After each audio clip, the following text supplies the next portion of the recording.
പ്രിയമുള്ള വിദ്യാർത്ഥികളെ, എല്ലാവരെയും ഞാൻ NIS സ്കൂൾ കേരള ഡിസ്റ്റൻസ് എഡ്യൂക്കേഷൻ്റെ കീഴിലുള്ള ഓൺലൈൻ വീഡിയോ ക്ലാസ്സിലേക്ക് സ്വാഗതം ചെയ്യുകയാണ്.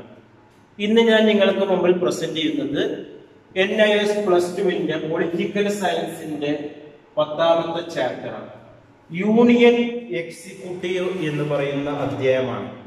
കേന്ദ്ര നിർവഹണ വിഭാഗം എന്ന് പറയുന്ന അധ്യായത്തെ കുറിച്ചിട്ടാണ് ഈ അധ്യായത്തിൽ പ്രതിപാദിക്കുന്നത്. ആദ്യമായിട്ട് എൻ്റെ ക്ലാസ്സുകൾ കേൾക്കുന്ന ആളുകളും പ്രത്യേകിച്ച് എൻ്റെ ചാനൽ നിങ്ങൾ ലൈക്ക് ചെയ്യുക, ഷെയർ ചെയ്യുക, കമൻറ്റ് ചെയ്യുക, സബ്സ്ക്രൈബ് ചെയ്യുക.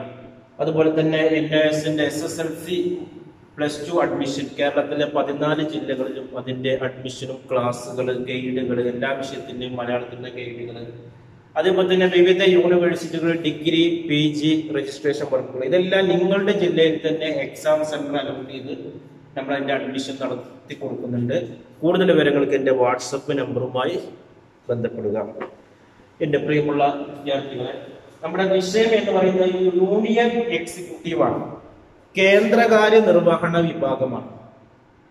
ഈ അധ്യായത്തിൽ നമ്മൾ പ്രതിപാദിക്കുന്നത് ഇന്ത്യ എന്ന് പറയുന്ന രാജ്യത്ത് അല്ലെങ്കിൽ ഒരു രാജ്യത്തിന്റെ പ്രസിഡന്റ് എന്തിനാണ് പ്രസിഡന്റിനെ തെരഞ്ഞെടുക്കുന്നത്, പ്രസിഡന്റിന്റെ യോഗ്യത എന്തൊക്കെയാണ്, പ്രവർത്തനങ്ങൾ എന്തൊക്കെയാണ്, അതേപോലെ തന്നെ ക്യാബിനറ്റ് വിഭാഗങ്ങൾ, പ്രധാനമന്ത്രി, രാഷ്ട്രപതി, ഇവരൊക്കെ കുറിച്ചിട്ടാണ് ഈ അധ്യായത്തിൽ പ്രതിപാദിക്കുന്നത്.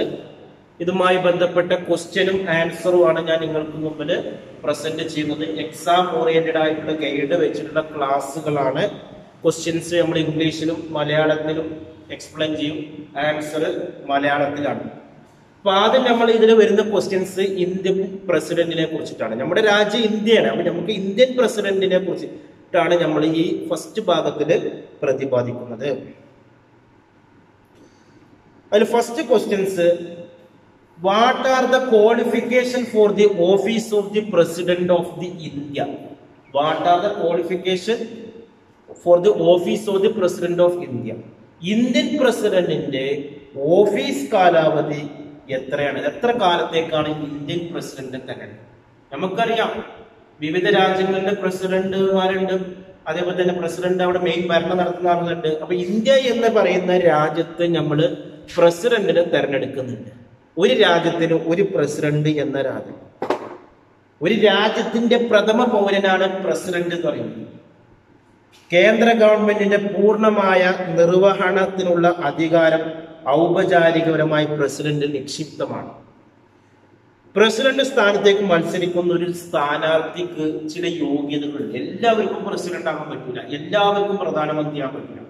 അതിന് ചില യോഗ്യതകളുണ്ട്, ചില പ്രായഘടനകളുണ്ട്. അതൊക്കെ അടിസ്ഥാനത്തിലാണ് ഒരു പ്രസിഡന്റിനെ തെരഞ്ഞെടുക്കേണ്ടത്. ഫസ്റ്റ് പറയുന്നത് ഒരു ഇന്ത്യൻ പൗരനാണ്. ഒരു അമേരിക്ക പൗരത്വമുള്ള ഒരാൾക്ക് ഇന്ത്യൻ പ്രസിഡന്റ് ആകാൻ പാടില്ല. കാരണം നമ്മുടെ ഭരണഘടന വിശ്വസിക്കുന്നില്ല, അതിനെപ്പറ്റി പ്രതിപാദിക്കുന്നില്ല. ഇന്ത്യയിൽ ജനിച്ചു വളർന്ന ഇന്ത്യൻ പൗരനായിരിക്കണം ഇന്ത്യൻ പ്രസിഡന്റ്. 35 വയസ്സ് പൂർത്തിയാക്കണം. അതിന് മുമ്പ് എന്ത് കഴിവുണ്ടായിട്ടും കാര്യമില്ല. വയസ്സ് എത്രയാകണം? 35 ആവണം. ഗവൺമെന്റ് സർവന്റ് ആകാൻ പാടില്ല. ഒരു ഗവൺമെന്റ് സർവന്റായി വർക്ക് ചെയ്യുന്ന ആളാകാൻ പാടില്ല. അതേപോലെ തന്നെ ലോകസഭ അംഗമാകാനുള്ള യോഗ്യത ഉണ്ടായിരുന്നു. ഇത്രയ്ക്ക് യോഗ്യത ഉള്ള ഒരാൾക്ക് എന്ത് ചെയ്യാം? പ്രസിഡന്റ് ആവാം എന്നുള്ളതാണ് പറയുന്നത്. ഈ രണ്ടാമത്തെ ചോദ്യം, explain the method of election of the president of India. പ്രസിഡന്റിനെ തെരഞ്ഞെടുക്കുന്നത് ഇലക്ഷനിലൂടെയാണ്. ഇന്ത്യൻ പ്രസിഡന്റിനെ തെരഞ്ഞെടുക്കുന്ന രീതി ചുരുക്കി വിവരിക്കാൻ നമുക്കറിയാം. ഓരോ രാജ്യത്തും നമ്മൾ പ്രധാനമന്ത്രി അല്ലെങ്കിൽ പ്രസിഡന്റ് ഇവരൊക്കെ തെരഞ്ഞെടുക്കുന്നത് 5 വർഷ കാലാവധിക്കാണ്. 5 വർഷ കാലാവധിക്കാണ് വോട്ട് ചെയ്ത് തെരഞ്ഞെടുക്കുന്നത്. ഇനി ആരാണ് ഇവരെ തെരഞ്ഞെടുക്കുന്നത്? പാർലമെന്റിൽ തെരഞ്ഞെടുക്കപ്പെട്ട അംഗങ്ങളും സംസ്ഥാന അസംബ്ലിയിൽ തെരഞ്ഞെടുക്കപ്പെട്ട സമാജം ഉൾപ്പെടുന്ന ഒരു ഇലക്ട്രൽ കോളേജാണ് പ്രസിഡന്റ് തെരഞ്ഞെടുക്കുന്നത്. മനസ്സിലായോ? അപ്പൊ എല്ലാവരും കൂടിയിട്ടല്ല പ്രസിഡന്റിനെ തെരഞ്ഞെടുക്കുന്നത്. പാർലമെന്റിൽ പെട്ട അംഗങ്ങളും സംസ്ഥാന അസംബ്ലിയിൽപ്പെട്ട സാമാജികരുമാണ്. പ്രസിഡന്റ് കാലാവധി 5 വർഷമാണ്. ഞാൻ തെരഞ്ഞെടുക്കുന്ന രീതി ഇവിടെ പറയുന്നുണ്ട്. ഒരു സംസ്ഥാനത്തെ മൊത്തം ജനസംഖ്യയെ അവിടുത്തെ നിയമസഭ സാമാജികരുടെ എണ്ണം കൊണ്ട് ഹരിച്ച് ആ സംഖ്യ 1000 കൊണ്ട് വീണ്ടും ഹരിച്ചാൽ കിട്ടുന്ന സംഖ്യയാണ് രാഷ്ട്രപതി തെരഞ്ഞെടുപ്പിൽ ആ സംസ്ഥാനത്ത് ഒരു നിയമസമാജികന്റെ വോട്ടിന്റെ മൂല്യം എന്ന് പറയുന്നത്. ഒരു സംസ്ഥാനത്തിന്റെ നിയമസഭ സമാജകന്റെ വോട്ടിന്റെ മൂല്യം പറയുന്നത് ആ സംസ്ഥാനത്തിന്റെ മൊത്തം ജനസംഖ്യയെ അവിടുത്തെ നിയമസഭാ സമാജകന്റെ എണ്ണം കൊണ്ട് ഹരിച്ച് വീണ്ടും 1000 കൊണ്ട് ഹരിച്ചാൽ കിട്ടുന്ന സംഖ്യയാണ് ഇവിടെ എടുക്കുന്നത്. എല്ലാ നിയമസഭാ സമാജകരെയും മൊത്തം വോട്ടിനെ പാർലമെന്റിലെ ഇരുസഭകളിലെയും തെരഞ്ഞെടുക്കപ്പെട്ട അംഗങ്ങളുടെ എണ്ണം കൊണ്ട് ഹരിച്ചു കിട്ടുന്ന തുകയാണ് ഓരോ പാർലമെന്റ് അംഗത്തിന്റെയും രാഷ്ട്രപതി മൂല്യത്തിന്റെ. അപ്പൊ എല്ലാ നിയമസഭ സമാജകരുടെയും മൊത്തം വോട്ടിന് എന്ത് ചെയ്യാണ് പാർലമെന്റിലെ ഇരുസഭകളിലും തെരഞ്ഞെടുക്കപ്പെട്ട അംഗങ്ങളുടെ എണ്ണം കൊണ്ട് ഹരിച്ചു കിട്ടുന്ന തുകയാണ് ഓരോ പാർലമെന്റ് അംഗങ്ങളും രാഷ്ട്രപതിയെ തെരഞ്ഞെടുക്കാനുള്ള വോട്ടിന്റെ മൂല്യം. ഇനി അടുത്ത ചോദ്യം, explain the position of the president. പ്രസിഡന്റിന്റെ പദവിയെ കുറിച്ച് വിശദീകരിക്കുക. നമ്മുടെ ഭരണഘടനയിൽ അതിനെക്കുറിച്ച് ഇന്ത്യൻ ഭരണഘടന രാഷ്ട്രപതിക്ക് പല അധികാരങ്ങളാണ് വിഭാവനം ചെയ്യുന്നത്. ഇന്ത്യൻ പ്രസിഡന്റിന് ഒട്ടേറെ വിശിഷ്ടപരമായ പദവിയാണുള്ളത്. ഇന്ത്യൻ പ്രസിഡന്റ് രാഷ്ട്രത്തിന്റെ തലവനാണ്. എന്നാൽ യഥാർത്ഥ എക്സിക്യൂട്ടീവ് ക്യാബിനറ്റിന്റെ തലവനാണ് പ്രധാനമന്ത്രി. ഇപ്പൊ ഇന്ത്യയിലൊക്കെ കൂടുതൽ കാര്യങ്ങളും നടപ്പിലാക്കുന്നത് പ്രധാനമന്ത്രിയാണ്. പ്രസിഡന്റിന് പവർ ഉണ്ട്, പ്രധാനമന്ത്രിയെ പോലെ പവർ ഉണ്ടെങ്കിലും നമ്മൾ പല കാര്യങ്ങളും ഈ പെട്രോളിന്റെ വില ആയിക്കോട്ടെ, ഗ്യാസിന്റെ വില ആയിക്കോട്ടെ, എന്ത് തീരുമാനം എടുക്കുമ്പോൾ അത് ആര് പ്രഖ്യാപിച്ചു എന്ന് പറയാം? പ്രധാനമന്ത്രി പ്രഖ്യാപിച്ചു എന്നല്ലേ പറയുള്ളൂ. ഇന്ത്യൻ പ്രധാനമന്ത്രി നരേന്ദ്രമോദി പ്രഖ്യാപിച്ചു എന്നുള്ള വാക്കാണ് അവിടെ പറയുന്നത്. പക്ഷെ പ്രസിഡന്റിനും അവിടെ ഉണ്ടെങ്കിലും കൂടുതൽ ഇങ്ങനെയുള്ള കാര്യങ്ങളൊക്കെ ഇടപെടുന്നത് ആരാണ്? പ്രധാനമന്ത്രിയാണ്. എന്നാൽ ഭരണഘടനയുടെ 74 വകുപ്പ് രാഷ്ട്രപതിയെ ഉപദേശിക്കാൻ ഒരു ക്യാബിനറ്റ് ഉണ്ടായിരിക്കുമെന്ന് പറയുന്നു. 42ാം ഭരണഘടനാ ഭേദഗതിയിൽ ക്യാബിനറ്റിന്റെ അഭിപ്രായം അനുസരിച്ച് പ്രസിഡന്റ് പ്രവർത്തിക്കേണ്ടതുണ്ടെന്ന് പാസാക്കിയിരുന്നു. എന്നാൽ 44ാം ഭേദഗതി ഇതിന് മാറ്റം വരുത്തി. ഇതനുസരിച്ച് പാർലമെന്റ് പാസാക്കിയ ബിൽ പുനഃപരിശോധനക്കായി രാഷ്ട്രപതിക്ക് തിരിച്ചയക്കാവുന്നതാണ്. ഇനി അടുത്ത ചോദ്യമാണ് 4ാമത്, explain the power of president. പ്രസിഡന്റിന്റെ അധികാരത്തെ കുറിച്ച് വിശദീകരിക്കാൻ പറ്റും. പ്രസിഡന്റിന്റെ അധികാരം എന്ന് പറയുന്നത് ഭരണപരമായ ചുമതലയുണ്ട്, നയതന്ത്രപരമായ ചുമതലയുണ്ട്, ധനപരമായ ചുമതലകളുണ്ട്, ലെജിസ്ലേറ്റീവ് ചുമതലകളുണ്ട്, ഓർഡിനൻസ് പുറപ്പെടുവിക്കുന്ന പലതരത്തിലുള്ള അധികാരങ്ങൾ പ്രസിഡന്റിനുണ്ട്. അതിൽ 1ാമത്തെ ചുമതല എന്ന് പറയുന്നത് ഭരണപരമായ ചുമതലയാണ്. മന്ത്രിസഭയുടെ തീരുമാനങ്ങൾ പ്രധാനമന്ത്രിയിൽ നിന്ന് ചോദിച്ചറിയാനുള്ള അധികാരം രാഷ്ട്രപതിക്കുണ്ട്. ഒരു പ്രസിഡന്റിന് മന്ത്രിസഭയിൽ പ്രധാനമന്ത്രിയിൽ നിന്ന് വിവരങ്ങൾ, തീരുമാനിച്ച കാര്യങ്ങൾ അറിയാനുള്ള അധികാരം ഒരു രാഷ്ട്രത്തിലെ പ്രസിഡന്റ് അല്ലെങ്കിൽ രാഷ്ട്രപതിക്ക് ഉണ്ടെന്നാണ്. ഭരണകാര്യങ്ങൾ മതിയായ വിവരങ്ങൾ പ്രധാനമന്ത്രി രാഷ്ട്രപതിയെ ധരിപ്പിക്കേണ്ടതുണ്ട്. ഇന്ത്യൻ പ്രധാനമന്ത്രി നരേന്ദ്രമോദി നമ്മുടെ പ്രസിഡന്റിനെ ഭരണകാര്യങ്ങളിൽ എടുത്ത തീരുമാനം ബോധിപ്പിക്കേണ്ടതുണ്ട്. സംരക്ഷിതാധികാരങ്ങൾ പ്രകാരം പ്രധാനമന്ത്രിയെ നിയമിക്കേണ്ടത് രാഷ്ട്രപതിയാണ്. ഈ പ്രധാനമന്ത്രി നിയമിക്കുന്നത് രാഷ്ട്രപതിയാണ്. പ്രധാനമന്ത്രിയുടെ ഉപദേശപ്രകാരം രാഷ്ട്രപതി മന്ത്രിമാരെ നിയമിക്കുകയും അവർക്കുള്ള വകുപ്പുകൾ വിഭജിക്കും. അപ്പൊ ചില കാര്യങ്ങളിൽ പ്രധാനമന്ത്രിക്ക് അധികാരം കൂടും, ചില കാര്യങ്ങളിൽ രാഷ്ട്രപതിക്കും അധികാരം കൂടും. മന്ത്രിമാരെ നിയമിക്കാനുള്ള അധികാരം ആർക്കാണ്? രാഷ്ട്രപതിക്കാണ്. അത് പ്രധാനമന്ത്രിയിൽ നിന്നുള്ള വിവരങ്ങൾ അനുസരിച്ചിട്ടാണ്. പ്രധാനമന്ത്രിയുടെ താല്പര്യത്തിനനുസൃതമാണ് പ്രസിഡന്റ് ഇക്കാര്യത്തിൽ പ്രവർത്തിക്കുന്നത്. പ്രധാനമന്ത്രിയുടെ നിയമനം കൂടാതെ കേന്ദ്രമന്ത്രിമാർ, ഗവർണർ, ലെഫ്റ്റ് ഗവർണർ, ലൈഫ് ഗവർണർമാർ, സുപ്രീം കോടതിയിലെയും ഹൈക്കോടതിയിലെയും ചീഫ് ജസ്റ്റിസുമാർ, ജഡ്ജിമാർ, controller and auditor general, attorney general, അതേപോലെ തന്നെ മെമ്പർമാർ, പട്ടികവർഗ കമ്മീഷന്റെ സ്പെഷ്യൽ ഓഫീസർമാർ, അംബാസിഡർമാർ തുടങ്ങിയവരെല്ലാം നിയമിക്കുന്നത് രാഷ്ട്രപതിയാണ്. പ്രധാനമന്ത്രിയെ മാത്രമല്ല, നമ്മുടെ മന്ത്രിസഭയിലെ മുഖ്യമായ സ്ഥാനത്തിരിക്കുന്ന പല ആളുകളെ നിയമിക്കാനുള്ള അധികാരം ആർക്കുണ്ട്? രാഷ്ട്രപതിക്ക് ഉണ്ട് എന്നുള്ളതാണ് പറയുന്നത്. എന്നാൽ മറ്റുള്ള സ്ഥാപനങ്ങളിലുള്ളവരെ സ്ഥാപനഭ്രഷ്ടരാക്കാൻ പാർലമെന്റിന്റെ അംഗങ്ങളിൽ പകുതിയോളം വോട്ടെടുപ്പിൽ പങ്കെടുത്ത് അതിൽ 3/2 ഭൂരിപക്ഷമാണ്. ഇനി ഇതേപോലെ തന്നെ നയതന്ത്രപരമായ അധികാരങ്ങളുണ്ട് നമ്മുടെ പ്രസിഡന്റിന് അല്ലെങ്കിൽ രാഷ്ട്രപതിക്ക്.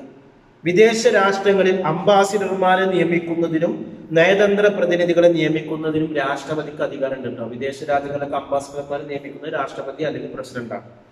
അതേപോലെ തന്നെ ധനപരമായ പണപരമായ കാര്യങ്ങളിലുള്ള അധികാരമുണ്ട്.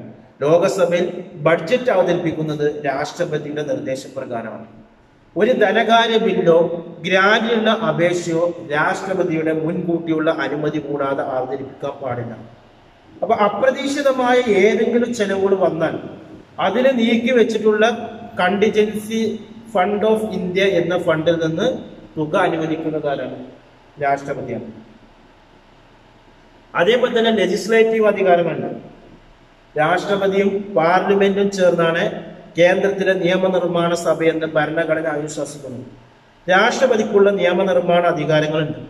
ഒന്ന്, പാർലമെന്റിലെ ഇരുസഭകളെ വിളിച്ചു കൂട്ടുന്നതിനും പാർലമെന്റ് നിർത്തിവെക്കുന്നതിനും രാഷ്ട്രപതിക്ക് അധികാരമുണ്ട്. വർഷത്തിൽ 2 തവണ പാർലമെന്റ് വിളിച്ചു കൂട്ടാൻ രാഷ്ട്രപതിക്ക് അധികാരമുണ്ട്. രണ്ടാമത്തെ രാഷ്ട്രപതിയുടെ അധികാരം കല, സാഹിത്യം, ശാസ്ത്രം എന്നീ വിഷയങ്ങളിൽ പ്രാഗൽഭ്യം തെളിയിച്ച 12 പേരെ രാജ്യസഭയിലേക്കും ആംഗ്ലോ ഇന്ത്യൻ പ്രതിനിധികളായി 2 പേരെ ലോകസഭയിലേക്കും നോമിനേറ്റ് ചെയ്യാൻ അധികാരമുണ്ടാകും. പാർലമെന്റിലേക്കും ലോകസഭയിലേക്കും ആളുകളെ നോമിനേറ്റ് ചെയ്യാനുള്ള അധികാരം ആർക്കുണ്ട്? രാഷ്ട്രപതിക്കുണ്ട്. പാർലമെന്റിലെ ഏതെങ്കിലും ഒരു സഭയിലോ ഇരുസഭകളുടെയും സംയുക്ത യോഗത്തിലോ പ്രസംഗിക്കുന്നതിനോ സന്ദേശം അയക്കുന്നതിനൊക്കെ രാഷ്ട്രപതിക്ക് അധികാരമുണ്ട്. ഒരു പൊതു തിരഞ്ഞെടുപ്പിന് ശേഷം ലോകസഭയുടെ ആദ്യത്തെ സമ്മേളനത്തിൽ രാഷ്ട്രപതി പ്രസംഗിക്കുന്നു. കൂടാതെ ഗവൺമെന്റിന്റെ നല്ല നയപ്രസംഗം രാഷ്ട്രപതിയാണ് ചെയ്യുന്നത്. ഏതെങ്കിലും ഒരു ബില്ലിന്റെ കാര്യത്തിൽ ഇരു സഭകളും വ്യത്യസ്ത അഭിപ്രായഗതികളാണ് പ്രകടിക്കുന്നതെങ്കിൽ ഇരു സഭകളുടെയും സംയുക്ത യോഗം വിളിച്ചു കൂട്ടാൻ രാഷ്ട്രപതിക്ക് അധികാരമുണ്ട്. ഒരു ബില്ല് സഭ പാസാക്കിയ ശേഷം രാഷ്ട്രപതിയുടെ അനുമതി ലഭിക്കേണ്ടതിലേക്കായി തിരിച്ചയക്കുന്നതിന് അധികാരമുണ്ട്. രാഷ്ട്രപതിയുടെ അനുമതിയോട് മാത്രമേ ഒരു ബില്ല് നിയമമാകുന്നുള്ളൂ. സാധാരണ ധനകാര്യ ബില്ലുകൾ ലോകസഭയിൽ മാത്രമേ അവതരിപ്പിക്കാൻ പാടുള്ളൂ. ഇതേപോലെ തന്നെ രാഷ്ട്രപതിക്ക് ഓർഡിനൻസ് പുറപ്പെടുവിക്കാനുള്ള അധികാരമുണ്ട്. 123 വകുപ്പ് അനുസരിച്ച് ഓർഡിനൻസുകൾ പുറപ്പെടുവിക്കാനുള്ള അധികാരം രാഷ്ട്രപതിക്കാണ്. ശിക്ഷയ്ക്ക് വിധിച്ചവർക്ക് മാപ്പ് നൽകുന്നതിനോ ശിക്ഷ ഇളവ് ചെയ്യുന്നതിനോ അല്ലെങ്കിൽ അത് ലഘൂകരിക്കുന്നതിനോ രാഷ്ട്രപതിക്ക് അധികാരമുണ്ടെന്നാണ് പറയുന്നത്. മനസ്സിലായോ? കോടതിയെ അനുവദിച്ച് ശിക്ഷയ്ക്ക് ഇളവ് ചെയ്യാനുള്ള അധികാരം രാഷ്ട്രപതിക്കാണ്. രാഷ്ട്രപതിക്ക് തന്റെ അധികാരങ്ങൾ ഉപയോഗിക്കുന്നതിന് ഒരു കോടതിക്കും ചോദ്യം ചെയ്യാൻ പാടില്ല എന്നതാണ്. രാഷ്ട്രപതിക്കെതിരെ യാതൊരു വാറണ്ടും പുറപ്പെടുവിക്കാൻ ഒരു കോടതിക്കും അധികാരം. അതേപോലെ തന്നെ രാഷ്ട്രപതിക്കുള്ള അടിയന്തര അധികാരങ്ങളുണ്ട്. വ്യത്യസ്ത രീതിയിലുള്ള 3 അടിയന്തരാവസ്ഥകൾ പ്രഖ്യാപിക്കാൻ രാഷ്ട്രപതിക്ക് അധികാരമുണ്ട്. രാജ്യത്ത് വിദേശാക്രമണ ഭീഷണിയോ ആഭ്യന്തര അസ്വസ്ഥമോ ഉണ്ടെന്ന് ബോധ്യപ്പെട്ട രാഷ്ട്രപതി രാജ്യത്തിന്റെ ഒരു ഭാഗത്തോ അല്ലെങ്കിൽ രാജ്യത്ത് മുഴുവനായോ അടിയന്തരാവസ്ഥ പ്രഖ്യാപിക്കുന്നു. അതിനൊക്കെ രാഷ്ട്രപതിക്കുണ്ട്. നമ്മുടെ സാമ്പത്തിക അടിയന്തരാവസ്ഥ പറഞ്ഞു, ദേശീയ അടിയന്തരാവസ്ഥ പറഞ്ഞു, അതേപോലെ തന്നെ സംസ്ഥാനങ്ങളിൽ വരുന്ന അടിയന്തരാവസ്ഥകളൊക്കെ പറഞ്ഞു. ഇതിനൊക്കെ അധികാരങ്ങൾ ആർക്കുണ്ട്? രാഷ്ട്രപതിക്ക് ഉണ്ട് എന്നുള്ളതാണ് പറയുന്നത്. ഏതെങ്കിലും ഒരു സ്റ്റേറ്റിൽ അവിടുത്തെ ഗവൺമെന്റ് ഭരണം നടത്തുന്നതിൽ പരാജയപ്പെട്ടാൽ ആ സംസ്ഥാനത്തിന് മാത്രമായി അടിയന്തരാവസ്ഥ പ്രഖ്യാപിക്കുന്നതാണ്. ഈ 3 അടിയന്തരാവസ്ഥക്കും പാർലമെന്റിന്റെ അംഗീകാരം ആവശ്യമാണ്. പാർലമെന്റ് അംഗീകാര പ്രകാരമാണ് ഈ അടിയന്തരാവസ്ഥ പ്രഖ്യാപിക്കുന്നത്. അതേപോലെ തന്നെ പട്ടാള അധികാരങ്ങളുണ്ട് രാഷ്ട്രപതിക്ക്. ഇന്ത്യൻ സൈന്യത്തിന്റെ സർവ്വസൈന്യാധിപമാണ് രാഷ്ട്രപതി. കരസേന, വ്യോമസേന, നാവികസേന ഈ മേധാവികളൊക്കെ നിയമിക്കുന്നത് രാഷ്ട്രപതിയാണ്. അപ്പൊ ഏതെങ്കിലും രാഷ്ട്രവുമായി സഖ്യമുണ്ടാക്കുന്നതിനോ ഏതെങ്കിലും രാജ്യവുമായി യുദ്ധം പ്രഖ്യാപിക്കുന്നതിനോ രാഷ്ട്രപതിക്ക് അധികാരമുണ്ട്. അപ്പൊ ഏതെങ്കിലും കക്ഷിയുമായി സഖ്യം ഉണ്ടാക്കാനോ ഏതെങ്കിലും രാജ്യവുമായി യുദ്ധം പ്രഖ്യാപിക്കാനോ രാഷ്ട്രപതിക്ക് അധികാരമുണ്ട്. ഈ അധികാരങ്ങൾ പാർലമെന്റിന്റെ നിയമങ്ങൾക്ക് വിധേയമായിട്ടായിരിക്കണം ഈ അധികാരങ്ങൾ ഉപയോഗിക്കേണ്ടത്. അതേപോലെ തന്നെ ഇംപീച്ച്മെന്റ്. രാഷ്ട്രപതിയുടെ പ്രവർത്തനത്തിൽ പാർലമെന്റിന് തൃപ്തിയില്ലാതെന്ന് തോന്നുകയാണെങ്കിൽ നിയമപ്രകാരം ആ സ്ഥാനത്ത് നിന്ന് രാഷ്ട്രപതിയെ നീക്കം ചെയ്യാവുന്നതാണ്. ഈ പ്രക്രിയയാണ് പറയുന്നത് ഇംപീച്ച്മെന്റ് എന്ന് പറയുന്നത്. പാർലമെന്റ് തോന്നുകയാണ് രാഷ്ട്രപതിയുടെ ഭരണം പോരാ എന്ന് തോന്നുകയാണെങ്കിൽ അവിടുന്ന് നീക്കം ചെയ്യാവുന്നതാണ്. അതിനാണ് ഇംപീച്ച്മെന്റ് എന്ന് പറയുന്നത്. ഇനി അടുത്തത് വൈസ് പ്രസിഡന്റ്. എത്രയാണ് പ്രസിഡന്റിനെ കുറിച്ച് പറയുന്നത്? ചുരുക്കി പറഞ്ഞാൽ നമ്മുടെ പ്രസിഡന്റ് അല്ലെങ്കിൽ രാഷ്ട്രപതി എന്ന് പറഞ്ഞാൽ വലിയ അധികാരത്തിലേക്കില്ല. പ്രധാനമന്ത്രിയേക്കാൾ സ്ഥാനാണ്. എന്ത് വിവരങ്ങളും പ്രധാനമന്ത്രി നിയമിക്കുന്നതടക്കം രാഷ്ട്രപതിയാണ്. മറ്റുള്ള കേന്ദ്ര നിയമങ്ങളും അതേപോലെ നാവികസേനയിലെ മന്ത്രിമാരും ഇവരൊക്കെ നിയമിക്കുന്നത് രാഷ്ട്രപതിയാണ്. എന്നാൽ ചില കാര്യങ്ങളിൽ പ്രധാനമന്ത്രിയുടെ വിവരങ്ങളും ആരറിയണം? രാഷ്ട്രപതിയും അറിയണം എന്നതാണ്. ഇനി അടുത്താണ് വൈസ് പ്രസിഡന്റ്. ഈ പ്രസിഡന്റിനെ സഹായിക്കുന്ന വ്യക്തികളാണെന്ന് പറയുന്നത് വൈസ് പ്രസിഡന്റ്. പ്രസിഡന്റിന് എന്തെങ്കിലും സമയത്ത് തിരക്കുകളോ അല്ലെങ്കിൽ എന്തെങ്കിലും കാര്യങ്ങൾ ഹെൽപ്പ് ചെയ്യുന്നതിനൊക്കെ വൈസ് പ്രസിഡന്റ്മാരുണ്ട്. ഇനി അവരെ കുറിച്ചിട്ടാണ്.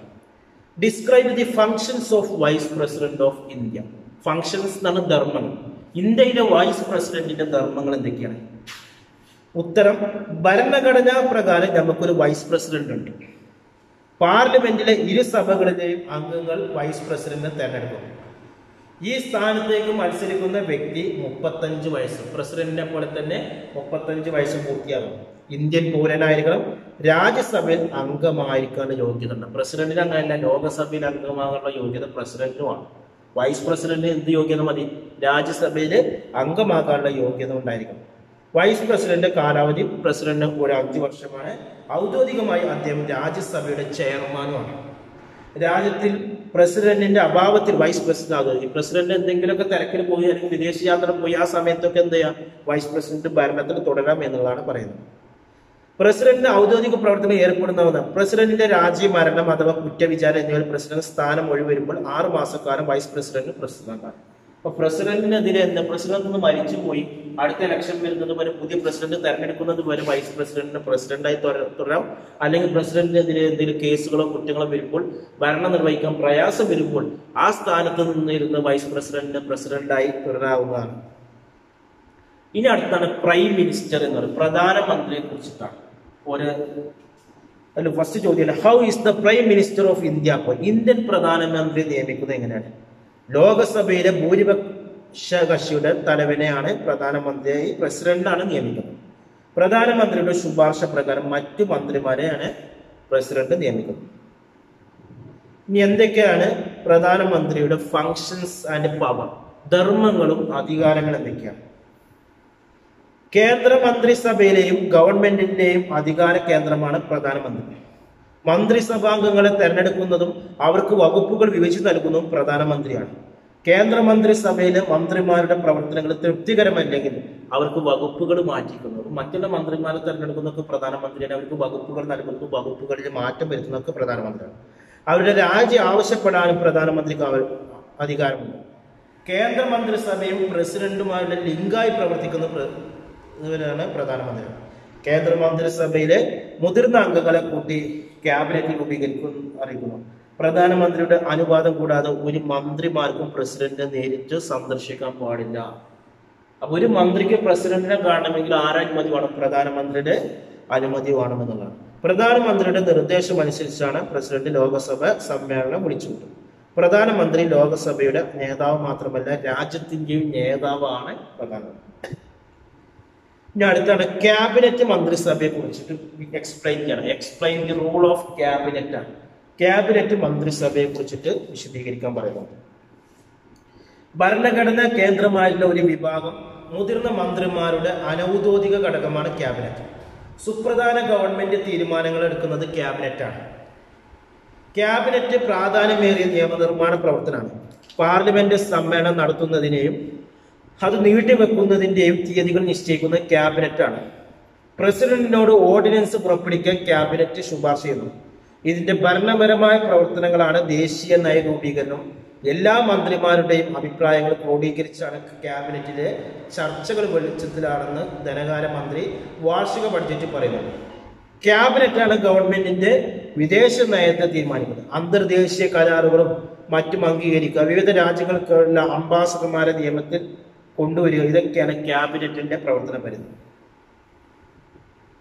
ഇനി അടുത്ത ചോദ്യമാണ്, describe about the council of minister. കേന്ദ്ര മന്ത്രിസഭയെ കുറിച്ച് വിശദീകരിക്കാനാണ്. പാർലമെന്ററി സമ്പ്രദായത്തിലുള്ള ഒരു ഭരണഘടനയാണ് ഇന്ത്യൻ ഭരണഘടന. കേന്ദ്രത്തിൽ ഒരു മന്ത്രിസഭ ഉണ്ടാക്കുന്നതിനുള്ള വ്യക്തമായ വ്യവസ്ഥ ഭരണഘടനയ്ക്കുണ്ട്. ആർട്ടിക്കിൾ 74 പ്രകാരം കാര്യനിർവഹണത്തിൽ പ്രസിഡന്റിനെ സഹായിക്കാനും ഉപദേശിക്കാനുമായി പ്രധാനമന്ത്രി അധ്യക്ഷനായി ഒരു മന്ത്രിസഭ ഉണ്ടായിരിക്കണം. പ്രധാനമന്ത്രിയുടെ ഉപദേശമനുസരിച്ച് പ്രസിഡന്റാണ് കേന്ദ്ര മന്ത്രിസഭയിലെ മന്ത്രിമാരെ നിയമിക്കുന്നത്. ഏതെങ്കിലും മന്ത്രി പാർലമെന്റിൽ അംഗമല്ലെങ്കിൽ മന്ത്രിയായി 6 മാസത്തിനുള്ളിൽ പാർലമെന്റിലേക്ക് തെരഞ്ഞെടുക്കണം. ഇനി അടുത്ത ചോദ്യമാണ്, വാട്ട് ഈസ് കളക്റ്റീവ് റെസ്പോൺസിബിലിറ്റി? എന്താണ് കൂട്ടുത്തരവാദിത്വം എന്ന് പറഞ്ഞാൽ? കൂട്ടുത്തരവാദിത്വം എന്ന് പറഞ്ഞാൽ കേന്ദ്ര മന്ത്രിസഭക്കും പാർലമെന്റിനും കൂട്ടുത്തരവാദിത്വം ഉണ്ടായിരിക്കും. അത് നമ്മുടെ ഭരണഘടനയിൽ പറയുന്നുണ്ട്.